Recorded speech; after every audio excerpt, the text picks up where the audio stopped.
Today in this video I'm going to show you how to fix a grayed out legacy boot option in the BIOS on Windows. UEFI and Legacy are the two modes of BIOS. The UEFI mode of BIOS has several advantages over the Legacy BIOS mode. If your BIOS supports both Legacy and UEFI modes, you can switch between these two modes. But some users are unable to switch back to the Legacy BIOS mode after enabling the UEFI BIOS mode. When they tried to do so, they found the legacy boot is grayed out in BIOS. In this video, we will see why the legacy boot is grayed out in BIOS and what can be done to fix this problem. Disable Platform Trusted Technology (PTT). If Intel PTT, Platform Trusted Technology, is enabled on your system, you will find the legacy boot option grayed out in your system BIOS.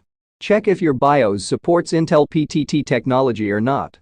Enter into your system BIOS and navigate to the Security tab or section.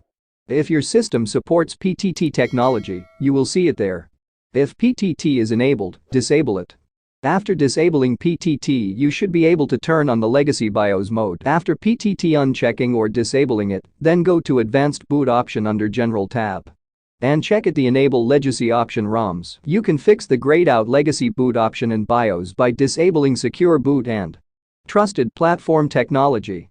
In addition, disable Standard Standby to fix the problem. Now you can easily switch legacy boot options. I hope this video helped you. Please share it with your friends also. If you have any doubts related to this, let us know in the comment box below. If you liked the video, don't forget to like, share and subscribe to the channel.